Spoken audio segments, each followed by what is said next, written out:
Hi, my name is Tony Santo and I'm a large format photographer. Like most photographers, I take a lot of pride in the work that I create. I spend a lot of time and energy and resources into planning trips that hopefully will lead to acquiring images that represent my vision of the landscape. Imagine planning a big trip where you've waited all year long for just the right season. You go out and hike tens of miles. You wait for the lighting to get just right on the scene. You click the shutter. You get excited about the scene that just unfolded. You go back home, and of course these days laboratories are becoming more and more centralized, so you have to send your film off in the mail. And you get your film back, and the lab that you trusted for years, used for years, cross-processes your film unintentionally. Can you imagine how devastated and disappointed you might feel? Well, that's exactly what happened to me recently. So I started thinking about, well, maybe it's worth exploring developing your own E-6 film. So in this video, what you're going to see is my process for developing E-6 film in conjunction with the Jobo CPP2 processor. So I hope that you enjoy this video and find it useful, and perhaps maybe it'll inspire you to develop your own E-6 film. E-6 chemistry is hazardous to humans. I protect myself by ensuring proper ventilation, wearing protective clothing, using rubber gloves, wearing a respirator rated for formaldehyde, and donning a face shield. The following is a list of chemicals you will need. First developer starter. First developer replenisher. Reversal bat and replenisher. Color developer starter. Color developer and replenisher part A. Color developer and replenisher part B. Conditioner plus and replenisher. Bleach starter. Bleach replenisher. Universal C41 and Pro 6 fixer replenisher. Rinse plus and replenisher. And water. Most municipal water is acceptable for mixing your chemistry. However, after I had my water tested with a kit available from my local home improvement store, I discovered that my water fell outside of the acceptable limits outlined by Kodak in their Z119 E6 Manual Chapter 2. So I decided to minimize any confounding variables by using distilled water. I'd like to take a few minutes to explain some of the measures I've taken that help me keep organized as well as minimize the risk of cross-contamination of my chemistry. The first thing I did was I purchased these really nice containers that have a spout that allow me to dispense the chemistry into a measuring cup as well as control the flow of that chemistry into that measuring cup. They have a really nice wide mouth opening that you can get a stir stick easily into the container and effectively mix your chemistry up. Now, one of the things that I like to do with my containers is I label the front of the container as well as the side of the container. In addition, I've got on all my containers the recipe for each chemical and the amount of water in milliliters and the amount of chemical concentrate in milliliters that I'm going to need to mix up a working tank solution of that particular step. Now, a working tank is simply a solution of chemistry that you're going to use in one of the steps of the E6 process. So it's the chemical that you're dispensing out into your measuring cup and pouring directly into your container where your film's at for developing. Now, one of the other things that I like to do is I color code all my containers. So I've got a color code here on the side of the container as well as on the lid, which helps me minimize cross-contamination from swapping lids with another container. Some of the chemicals, just the vapors, if they're near each other, it can actually cause reactions which can spoil the chemistry. So it's really important that you have a lid and you don't swap lids for your steps. I've also color-coded the front of the container. So this helps minimize any errors that might occur because of not knowing what's in that particular container and getting confused at any given moment. The other thing that I've done is I've labeled all 8 of my containers with numbers, again to help me keep all of my steps straight. Now this container does hold a little over 10 liters of fluid, which is the right amount of volume for the batches that I mix up of my chemistry. I mix up 10 liters of chemistry, which fit nicely into this container. Now, in addition to the container, I've purchased 7 measuring cups for my chemicals. This way, I'm not having to worry about, did I really wash out the measuring cup properly, and am I going to cross-contaminate my next chemical? So you can eliminate that simply by buying these inexpensive measuring cups. I've again labeled each measuring cup and color-coded it so that it corresponds with the container and the chemical for that particular step.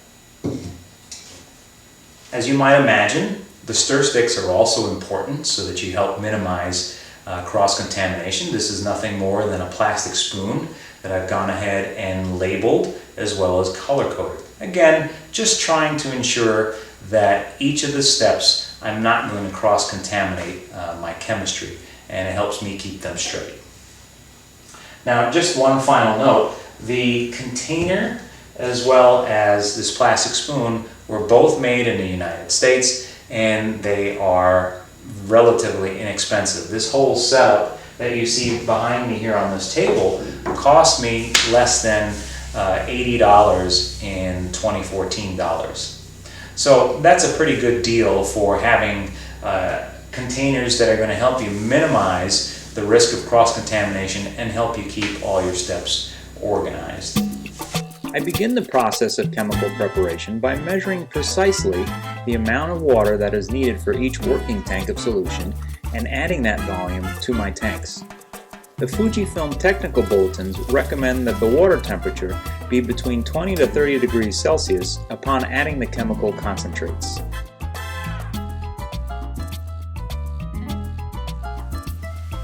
To prepare the first developer, I add 1 bottle of concentrate, which is 2,000 milliliters, to 7,500 milliliters of water. Rinse the concentrate container with 500 milliliters of water and add that volume to the tank. I mix the solution 20 times or until uniform. Be careful as to not overmix, as this introduces oxygen. I finish the preparation by adding 50 milliliters of starter concentrate.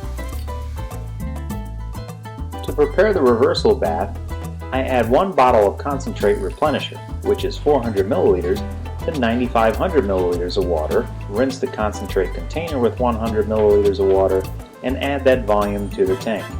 I mix the solution 20 times or until uniform. Be careful as to not overmix. To prepare the color developer, I add 1 bottle of concentrate part A, which is 2,000 milliliters, to 5,500 milliliters of water. Rinse the concentrate container with 250 milliliters of water and add that volume to the tank. I mix the solution 20 times or until uniform. I continue by adding 1 bottle of concentrate part B, which is 2,000 milliliters, to the same tank. Rinse the concentrate container with 250 milliliters of water and add that volume to the tank. I mix the solution 20 times or until uniform. Be careful as to not overmix. This solution is called the Color Developer Replenisher. To finalize the color developer, I add 50 milliliters of starter to 1,000 milliliters of water in a separate tank. I finish the preparation by adding 9,000 milliliters of Color Developer Replenisher. To prepare the Conditioner Plus, I add 1 bottle of concentrate Replenisher, which is 1,000 milliliters, to 8,750 milliliters of water. Rinse the concentrate container with 250 milliliters of water and add that volume to the tank. I mix the solution 20 times or until uniform. To prepare the bleach, I begin by adding 200 milliliters of starter to 4,800 milliliters of water. I finish the preparation by adding 1 full bottle of concentrate Replenisher, which is 5,000 milliliters, and add that volume to the tank. To prepare the fixer, I add 1,000 milliliters of concentrate Replenisher to 9,000 milliliters of water. I mix the solution 20 times or until uniform. To prepare the Rinse Plus, I add 1 bottle of concentrate Replenisher, which is 100 milliliters, to 9,750 milliliters of water. Rinse the concentrate container with 250 milliliters of water and add that volume to the tank. I mix the solution 20 times or until uniform. The Jobo is an integral part of my process. The two major functions that it performs are to maintain the chemistry at the critical temperature of 38 degrees Celsius and to provide consistent agitation. To get things started, I power up the unit and turn the water pump on. Based on temperature data I collected during calibration of my particular Jobo, I determined that my dials should be set to 38.1 degrees Celsius in order for the proper temperature to be achieved. I fill my graduated cylinders with water so that they will be at 38 degrees Celsius when it is time for the first rinse. I dispense the necessary amount of chemistry, depending upon the drum and amount of film I'm developing, into the pre-labeled Jobo containers and place them in the water bath. After approximately 2 hours, my Jobo and chemistry are up to 38 degrees Celsius and are ready to go.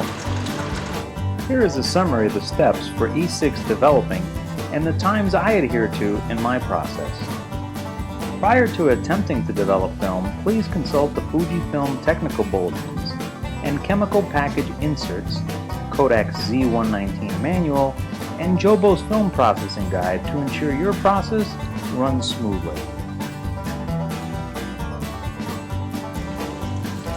Once the water bath and subsequently the chemicals are up to the critical temperature of 38 degrees Celsius, I attach the film drum to the Jobo and set the rotation speed appropriate for the film drum.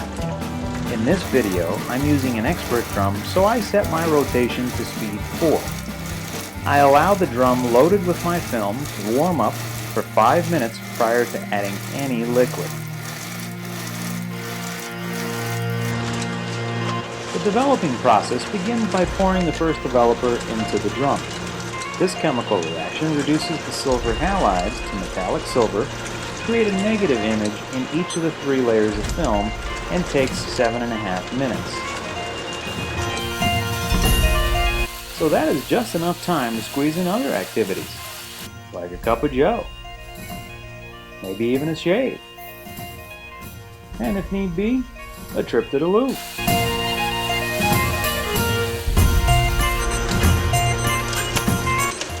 I drain the first developer into a large tank for easy disposal. To stop the action of the first developer, I pour water into the drum and allow the rinse to continue for 30 seconds. I repeat the rinse 3 additional times.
Next, I pour the reversal bath into the drum. which activates undeveloped silver halide and prepares the film for the color developer.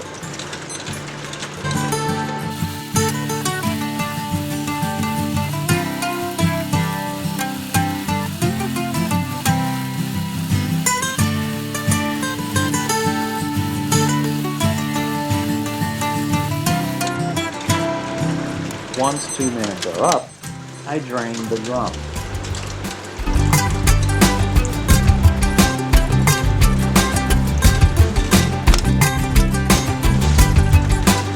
I proceed by pouring the color developer into the drum and agitating for 4 minutes. This step allows the color developer to interact with the silver halide crystals to form a positive silver image and facilitates oxidation of the color developer, which reacts with the color couplers and dyes in each of the layers of film to produce color. Once 4 minutes are up, I drain the color developer.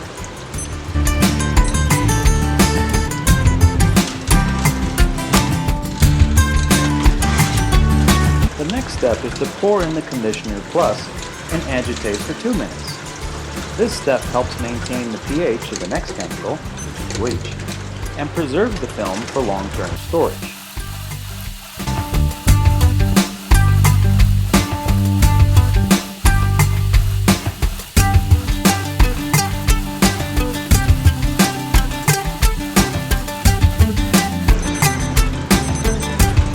Once 2 minutes are up, I drain the drum.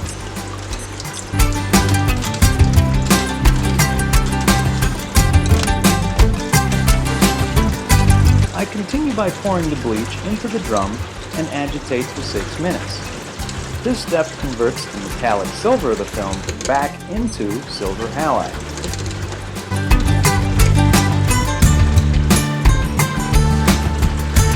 You'll notice that I have swapped my waste container because used bleach and fixer contains a heavy metal, silver, that may not be disposed of in municipal drainage systems. I save this waste for disposal at my appropriate local facility.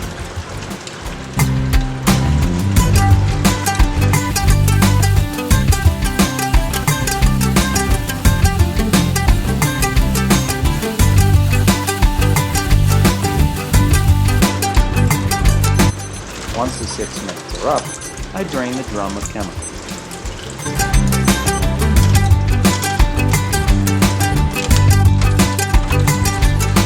Next, I pour the fixer into the drum and agitate for 4 minutes.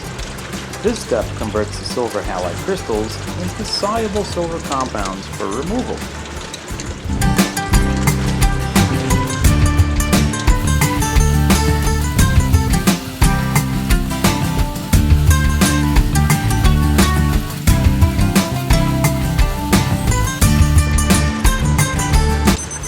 Once the 4 minutes have expired, I drain the drum of chemical.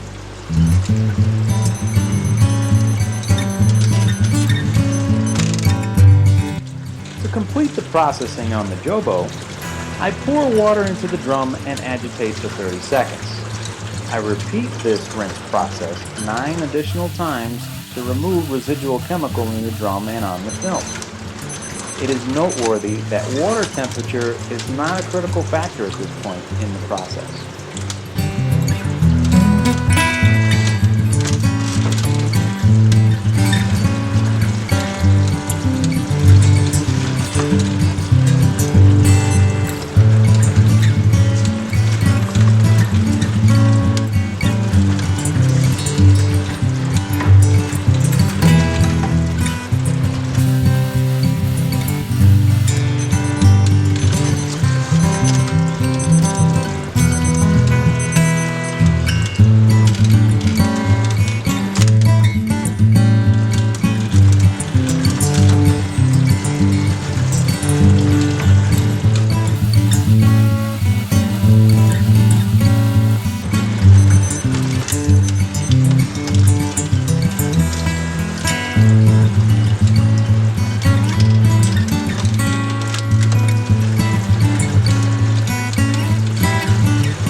film has been washed, I turn off the agitation and pull the drum off the Jobo and allow the water jackets to drain.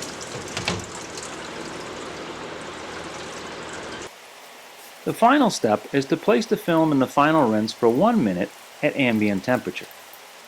This step contains surfactants to help prevent spots from forming while drying, and also contains preservatives to promote the stability of the film once the chemical is allowed to dry onto the film. Please note that the film emulsion will appear milky with a blue tint at this point, but that will disappear once the film is allowed to completely dry. When the time is up, I remove the film from the final rinse and hang it to dry.